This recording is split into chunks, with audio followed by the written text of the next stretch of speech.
Do you know what types of nonconformities are and how to deal with them? I'm Ethan West, and today we're going to talk about exactly that.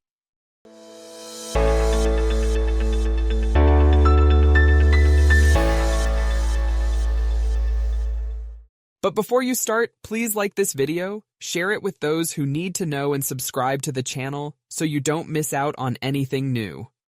Well, when we talk about nonconformities within a management system, they can be classified into different types. The main ones are major nonconformity, minor nonconformity, routine nonconformity. Now let's understand what each of them means. What is a major nonconformity? Major nonconformity occurs when an entire requirement of the standard is not met. In other words, the company is not fulfilling something fundamental within the management system.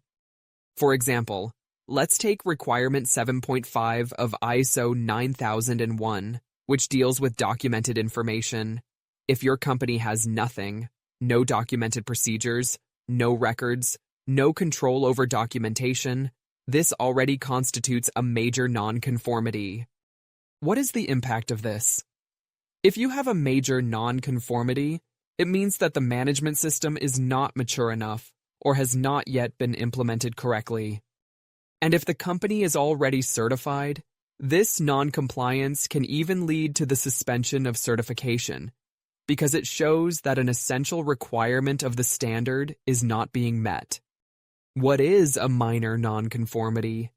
A minor nonconformity is when there is a one-off breach of a requirement. Let's take another example. Your company has well-structured document control, but during an audit, the auditor notices that an operator is using an outdated version of a procedure. This does not mean that the entire management system is compromised, but rather that there has been a one-off failure in control. And what is the impact of this? Minor nonconformities are easier to correct and generally don't affect the company's certification. But if they recur and are not dealt with, they can become a bigger problem.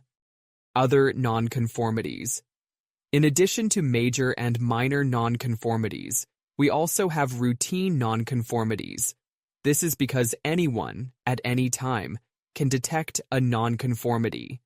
They can be internal, those identified within the company itself during normal operations or internal audits.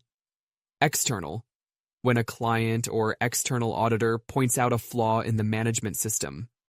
Regardless of the origin, the treatment of nonconformities follows the same logic. How to deal with nonconformities?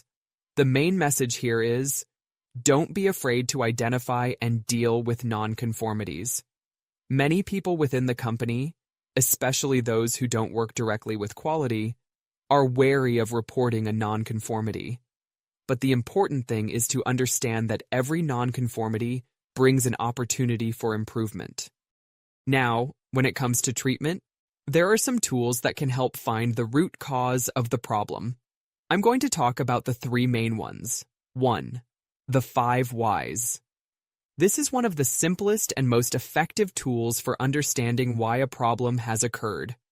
It works like this. You start by asking why 5 times, going deeper with each answer until you find the root cause. Example, the product came out defective. Why? Because the operator used the wrong parameter. Why? Because he didn't receive adequate training. Why? Because the onboarding process for new employees doesn't include this training. Why? Because there is no formal procedure for it. Because there is no formal procedure for it. That's it. You've found the real cause of the problem and can act on it to prevent it from happening again. 2.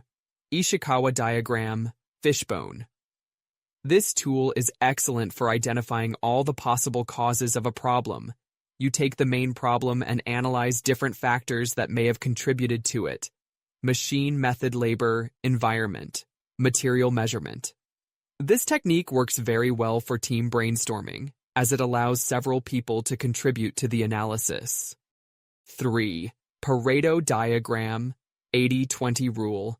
If you have a lot of non-conformities and need to understand where the greatest impact lies, the Pareto diagram can help. It allows you to see which problems are more frequent and where it is more worthwhile investing efforts to correct them. For example, if 80% of your nonconformities come from just 20% of the problems, it makes sense to focus on that 20% first.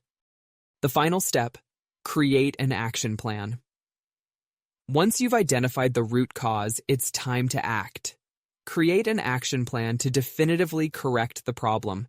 Establish who is responsible and deadlines for carrying out the actions. Monitor that the solution has been effective and that the problem has not reoccurred.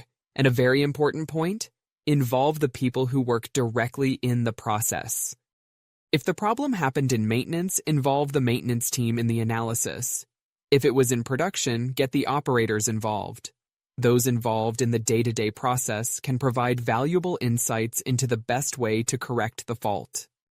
Conclusion. So, to recap, major nonconformity, non-compliance with an entire requirement of the standard. Minor nonconformity, a one-off failure in a control or process. Routine nonconformity can be detected at any time by anyone. And to deal with these nonconformities, you can use tools such as the 5 Whys, the Ishikawa diagram, and the Pareto diagram. Now tell me, how does your company deal with nonconformities? Do you use any of these tools? Leave it here in the comments. And don't forget, like this video, subscribe to the channel, and activate the bell to receive more content like this. See you next time.